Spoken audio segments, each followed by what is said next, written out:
नमस्कार दोस्तों। आज सबका स्वागत है हमारे इस YouTube चैनल में। आज हम सब पढ़ने वाले हैं क्रिस्टलीय ठोस तथा अक्रिस्टलीय ठोस में अंतर। देखिए दोस्तों, अंतर का आधार आकृति।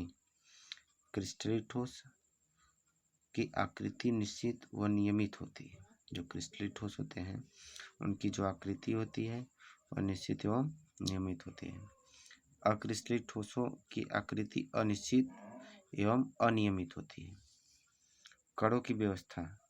क्रिस्टलीय ठोस में अवयवी कणों की दीर्घपरासी व्यवस्था होती है, मतलब बहुत से अणु होते हैं, दीर्घपरासी लॉन्गेस्ट रेंज होता है। अक्रिस्टलीय ठोस के अवयवी कणों की लघुपरासी व्यवस्था होती है। इसको देखिए गलनांक। क्रिस्टलीय ठोसों का गलनांक निश्चित एवं तीक्ष्ण होता है। क्रिस्टलीय ठोस एक निश्चित ताप पर ठोस अवस्था से द्रव अवस्था में परिवर्तित होते हैं। अक्रिस्टलीय ठोस का गलनांक अनिश्चित होता है, अर्थात इसको गर्म करने पर पहले ये तो नर्म या मुलायम हो जाते हैं और फिर धीरे धीरे द्रव अवस्था में परिवर्तित होकर बहने लगते हैं। देखिए दैशिकता। दैशिकता क्रिस्टलीय ठोस विषम दैशिक होते हैं। क्रिस्टलीय ठोस विषम दैशिक होते हैं और क्रिस्टलीय ठोस समदैशिक प्रकृति के होते हैं। विदलन। क्रिस्टलीय ठोस को तेज धारदार चाकू से काटने पर सतह स्पष्ट दिखाई देता है।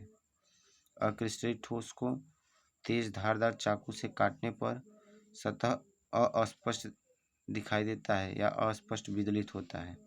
प्रकृति। ये वास्तविक ठोस कहलाते हैं। जो क्रिस्टलीय ठोस होते हैं इसको हम अवास्तविक, जो क्रिस्टलीय ठोस होते हैं उसको वास्तविक ठोस कह सकते हैं, अर्थात ये वास्तविक ठोस कहलाते हैं। ये अतिशीतित द्रव। अक्रिस्टलीय ठोस जो होते हैं अतिशीतित द्रव या आभासी ठोस कहलाते हैं। गलन ऊष्मा। क्रिस्टलीय ठोसों की गलन ऊष्मा निश्चित होती है। अक्रिस्टलीय ठोसों की गलन ऊष्मा अनिश्चित होती है। उदाहरण copper, iron, silver, sulphide, zinc sulphide, ये सब क्या है? क्रिस्टलीय ठोस है। कांच, रबड़, प्लास्टिक, ये क्या है? अक्रिस्टलीय ठोस है। तो दोस्तों क्रिस्टलीय ठोस के लिए क्या होना चाहिए?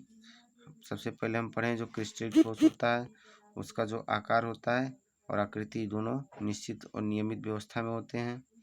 ठीक है। अक्रिस्टलीय ठोस में क्या होता है? कोई निश्चित ज्यामिति नहीं होती है, कोई आकृति फिक्स नहीं होता है। कणों की व्यवस्था में इसके अवयवी कणों की दीर्घपरासी व्यवस्था होती है और अक्रिस्टलीय में क्या होता है? लघुपरासी व्यवस्था होती है। क्रिस्टलीय ठोस का जो गलनांक होता है निश्चित एवं तीक्ष्ण होता है। क्रिस्टलीय ठोस एक निश्चित ताप पर ठोस अवस्था से द्रव अवस्था में परिवर्तित हो जाता है।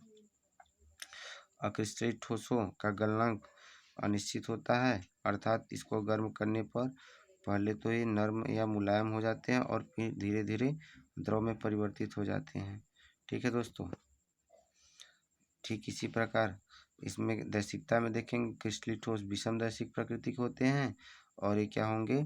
समदैशिक प्रकृति के होंगे, अर्थात सभी दिशाओं से समान दिखाई देंगे। विदलन में इसे तेज धारदार औजार से काटने पर क्रिस्टलीय ठोस के जो सतह होते हैं वह स्पष्ट दिखाई देते हैं और क्रिस्टलीय ठोस के जो सतह होंगे वह खुरदरा दिखाई देंगे। प्रकृति।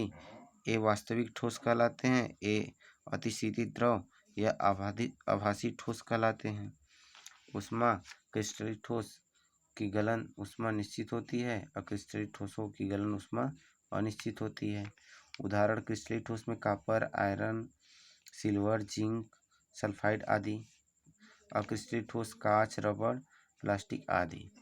तो क्रिस्टलीय ठोस के लिए आकृति और एक निश्चित ज्यामिति होती है। अक्रिस्टलीय ठोस के लिए कोई निश्चित ज्यामिति नहीं होती है। ठीक है दोस्तों, आप सबको समझ में ज़रूर आया होगा। यदि नहीं समझ में आया होगा तो कमेंट ज़रूर करिएगा। हम लोग अगले वीडियो में पढ़ेंगे इसके बारे में अगला टॉपिक। तो आशा करते हैं आप सब ज़रूर मेहनत करेंगे। मेहनत करते रहिए, पढ़ते रहिए, आगे बढ़ते रहिए। मिलते हैं अगले वीडियो में। धन्यवाद। Thanks for watching my video.